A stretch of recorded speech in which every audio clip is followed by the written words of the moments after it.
Hi everyone and welcome back to your piano lesson. If you are here for the first time, I am Gianluca Fronda, your piano teacher. If you want to discover about me, you can watch the introduction video of the channel in the description of this video. I'm leaving the link below. And you can also find the link for my artistic channel. Now let's go to our lesson. Today is time for me to talk about Parson's Farewell, the A3 piece on page 4 from the grade 1 piano exam pieces ABRSM. The syllabus is the 2021-2022.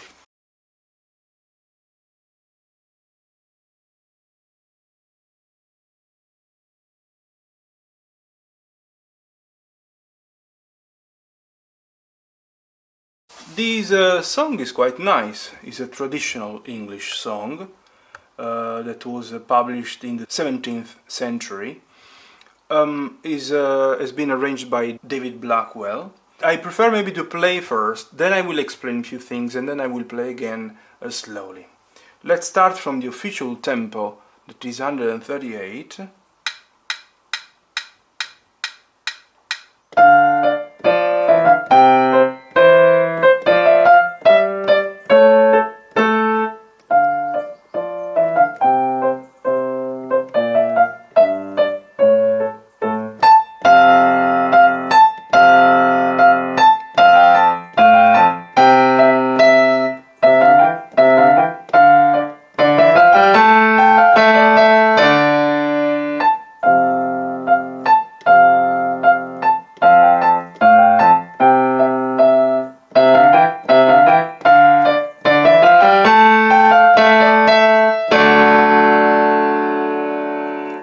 Et voilà, so this is Parson's Farewell, played at 138. I hope that I kept the speed, but I think so. Now, let's talk about few important things related to this piece. I will never be tired to suggest you all to respect the slurs.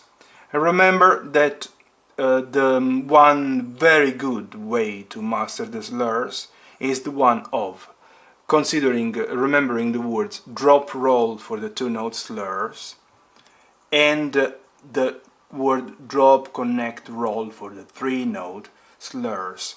I know that obviously the length is not identical, but can be definitely useful. Luckily you see here the left and the right hand are having the same identical articulation. Luckily there are no crossed articulations, slurs, like for example was happening in the Minuet in C of Mozart, the A2 piece, where you have these crossed articulations. So it's definitely easier, this one. So let's keep analyzing the articulations, the slurs, two note slur, drop roll. This one, three note slurs, drop connect roll.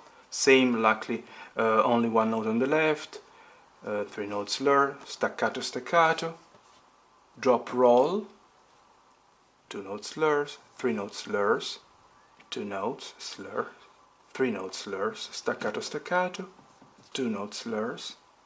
Then we have this section that starts in forte. This forte obviously you have to keep also here, three note slurs with the two, but it's possible because you have two quavers on top of this crotchet, so they will be released at the same time. Two note slurs, three note slurs together. Same thing here, two. Here this is a small phrase on the left, and the right hand will carry on a longer phrase. In this case you will have to respect the repeat sign. Is even written here in the exam. The repeat should be played. When you go back to the beginning of the third line, the sound will be piano now. The first time it was forte, now will be piano. You respect everything. Don't forget that the second time you have to apply the ritardando. Slow down, yeah? You skip the first time bar and you go to the last one. So this is related to the interpretation of the page of the music sheet. One more thing that I will never be tired to repeat is to invite all the students to study single hands first. You have to master the single hands and then you can work together. But then when I say that you have to study first of all separate hands, I don't mean that you have to, obviously you can read the first time the whole one according to your sight reading level, but then study small blocks, 2 bars per time, 2 bars, then you stick them together, or if you need even 1 bar per time, 1 bar and then you stick them together, then this one, you stick them together, and then you also stick the block of 2 and block of 2, the first block of 2 and the second block of 2. This method is really successful.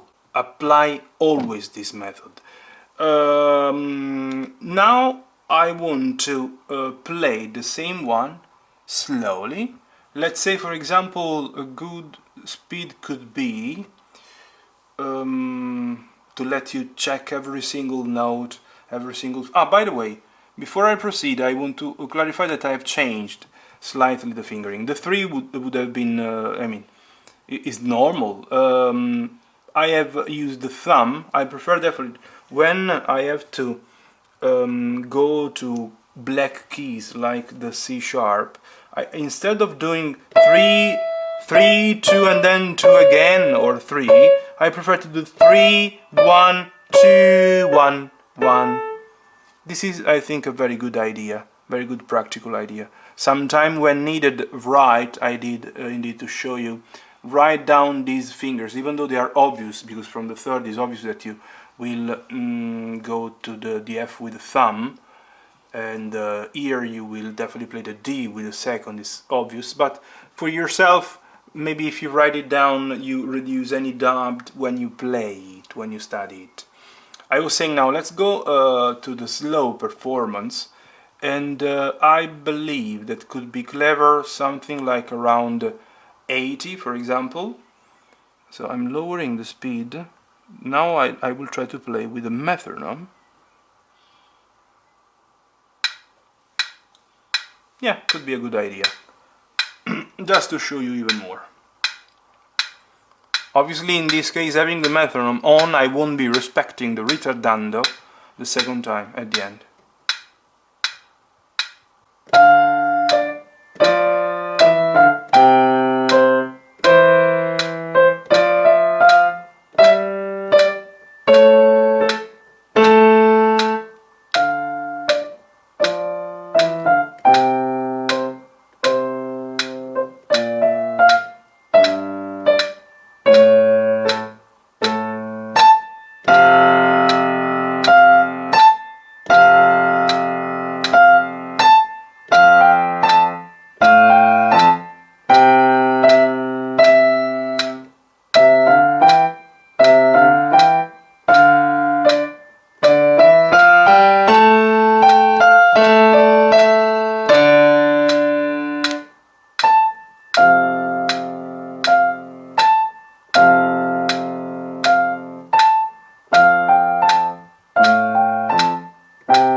So I think that there is nothing else now that should be mentioned.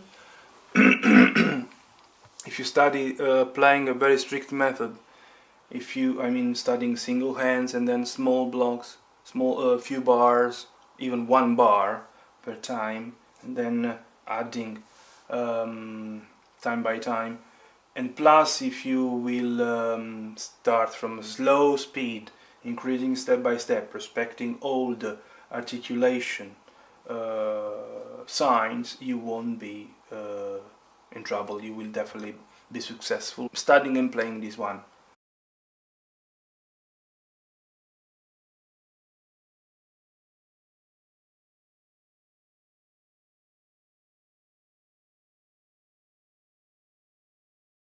If you have any extra question, don't hesitate to comment.